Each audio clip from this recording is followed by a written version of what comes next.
Bom dia, são 8 horas e 15 minutos, terça-feira, 3 de dezembro. Esta é a TV Senado. Eu sou André Ricardo e você assiste agora ao Senado em Dia. Concessão da meia entrada volta hoje à pauta do plenário. Parentes das vítimas do incêndio na Boate Kiss pedem que o Senado acompanhe as investigações sobre a tragédia. Ministro da Justiça, José Eduardo Cardoso, vem hoje à CCJ. Governo assina o primeiro contrato de exploração de petróleo do pré-sal sob o regime de partilha.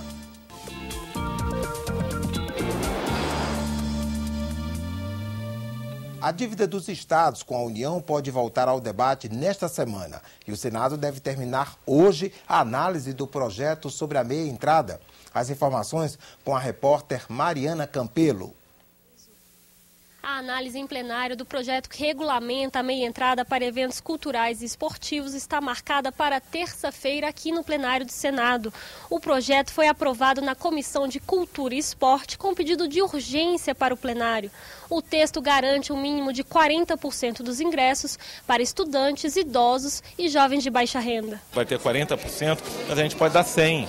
Se no meu espetáculo eu quero que tenha mais idosos, quero possibilitar que o idoso tenha acesso, posso dar 80% da lotação para idosos. Então agora eu passo a ser dono da minha bilheteria. A carteira de estudante ela vai precisar ter certificação digital, ela vai ser um documento nacional e a gente vai ter a garantia de que só quem é estudante vai ter acesso de fato à carteira de estudante, né? Hoje temos uma lei pacífica que trata dessas matérias com absoluto rigor e o exercício desse rigor está na certificação das carteiras que são oferecidas, que trará, por conseguinte, responsabilidade civil a quem certifica. A Comissão de Constituição e Justiça deve começar a análise do projeto que altera o indexador da dívida dos estados e municípios com a União. O relator será o senador Aloísio Nunes. O projeto foi uma resposta do Executivo à demanda de estados e municípios. Há 2 semanas, a presidente da República mudou de ideia e pediu à base aliada para não votar o projeto este ano. Mas o presidente do Senado pede uma solução ainda em 2013. Não é pertinente, não é lógico que nós aprovemos a retirada do endividamento dos estados e dos municípios do cálculo do superávit e os estados e municípios continuem pagando esses juros exorbitantes. Isso não é racional e nós não podemos concordar com isso de forma nenhuma. Parentes das vítimas do incêndio na Boate Kiss, no Rio Grande do Sul, vieram ontem à Comissão de Direitos Humanos. Eles pediram aos senadores que acompanhem os desdobramentos do caso no Parlamento, na Justiça e no Poder Executivo. 10 meses depois do incêndio que matou 242 pessoas em Santa Maria e deixou dezenas de feridos, os pais das vítimas ainda lutam por justiça. Muitos acreditavam na justiça dos homens, mas até o momento somos como marionete nas mãos dos agentes públicos que empurram um para o outro, sem nenhum quesito ético. Hoje o que queremos é a prevenção, tanto na parte de incêndios ou tragédias. Pois as aglomerações de pessoas sem os cuidados podem causar novamente um desastre. O desleixo, a desatenção, o jeitinho continua. Eles aproveitaram a audiência pública para trazer sugestões e evitar que tragédias como a da Boate Kiss se repitam.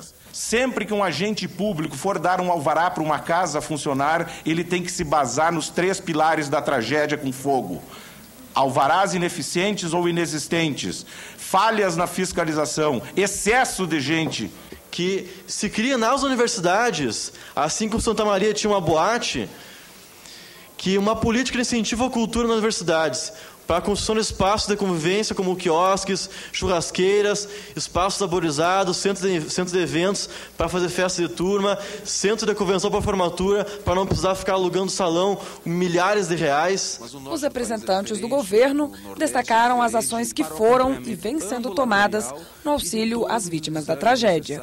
Em nenhum país do mundo houve ou teve uma menção de um segmento e um acompanhamento de vítimas como está ocorrendo em Santa Maria. De fevereiro a agosto foram mais de 4.000 atendimentos realizados entre reabilitação, entre cuidado, entre exames e entre consultas sendo realizados naquele ambulatório. O Ministério da Justiça, através da Secretaria Nacional de Segurança Pública e o Ministério da Integração Nacional com a Secretaria Nacional de Defesa Civil, montou um grupo. E os objetivos são de padronização, buscando, antes de tudo, segurança, confiabilidade e um campo de trabalho favorável para os corpos de bombeiros militares. A conclusão é que essa fiscalização e esse serviço deve ser exercido por instituições permanentes, como são os corpos de bombeiros militares, através de uma política de Estado e não uma política de governo. Houve uma série de encaminhamentos, mas o destaque principal é pedir que a lei que foi construída com apoio do Senado, da Câmara e também do Ministério da Justiça, que está na Casa Civil, seja encaminhado com rapidez essa casa para ter uma lei nacional de combate ao incêndio e catástrofes como essa da Boate Kiss. Confira agora a agenda das comissões do Senado para amanhã desta terça-feira. A audiência pública na Comissão de Meio Ambiente para discutir as causas da elevação dos preços das vacinas de uso veterinário no Brasil. Na Comissão de Ciência e Tecnologia, um dos projetos em pauta torna obrigatória a utilização de sistemas de rastreamento por satélite nos veículos utilizados para o transporte de cargas perigosas. A Comissão de Constituição e Justiça está prevista para logo mais às 11 horas da manhã. Quem traz informações ao vivo sobre a pauta da reunião é a repórter Mariana Abreu. Bom dia, Mariana. Bom dia, André. A atuação do Ministério da Justiça é o tema de uma audiência pública nesta terça-feira na Comissão de Constituição e Justiça. O convidado é o ministro da pasta, José Eduardo Cardoso. Apesar de o requerimento de convite não tratar de nenhum tema específico, o caso Siemens deve dominar o debate. Ele trata da denúncia de formação de cartel e pagamento de propina em licitações na compra de trens por governos do PSDB em São Paulo. Os parlamentares tucanos querem que o ministro explique que procedimentos vêm sendo adotados na investigação da Polícia Federal. Segundo o senador Aloysio Nunes, essa investigação tem motivação política. Além disso, ele fala que há discrepância entre a versão em inglês e a tradução para o português de uma carta atribuída ao ex-executivo da Siemens, delator do suposto esquema de propina. Essa carta foi entregue ao Ministério da Justiça pelo deputado licenciado Simão Pedro, do PT, e os tucanos acusam um parlamentar de ter adulterado o seu conteúdo. O documento já consta do material de investigação da Polícia Federal. Segundo o ministro José Eduardo Cardoso, há uma movimentação para desmerecer o caso. E o fato dele ter entregue a carta à Polícia Federal não foi nada mais do que o cumprimento de um dever legal. André? Obrigado, Mariana. O plenário do Senado realiza às 11 horas sessão especial para a entrega da Comenda de Direitos Humanos Dom Helder Câmara. A condecoração é concedida anualmente a 5 personalidades que tiveram contribuição relevante à defesa dos direitos humanos no país. O presidente do Senado, Renan Calheiros, participou ontem da assinatura do primeiro contrato de exploração de petróleo do pré-sal sob o regime de partilha. A cerimônia foi no Palácio do Planalto. O Campo de Libra será explorado pelo consórcio formado pela Petrobras, Shell, Total e pelas chinesas CNPC e CNOOC, que venceram o leilão feito em outubro. Libra fica na Bacia de Santos, tem 1.500 quilômetros quadrados e armazena entre 8 e 12 bilhões de barris de petróleo. O Brasil é apontado por organismos internacionais como tendo potencial para ser o 6º maior produtor de petróleo até 2020. Até hoje, os contratos de exploração de petróleo no Brasil costumavam ser sob o regime de concessão. Nesse caso, a propriedade do óleo extraído é exclusiva do concessionário, em troca do pagamento de royalties. O documento firmado nesta segunda-feira é o primeiro sob o regime de partilha, aprovado no Congresso em 2010. Além do repasse dos royalties, na partilha, as empresas dividem o petróleo com a União. Esse desenho da partilha em que o Congresso Nacional aprovou a partir da mensagem encaminhada pelo governo federal, deu segurança jurídica para que essas grandes empresas participassem desse consórcio. O consórcio que vai explorar o Campo de Libra vai repassar ao governo 41,65% do excedente em óleo extraído. Pelo contrato, o consórcio ainda se comprometeu a pagar à União um bônus de 15 bilhões de reais. A expectativa do governo é que o Campo de Libra gere R$1 trilhão ao país.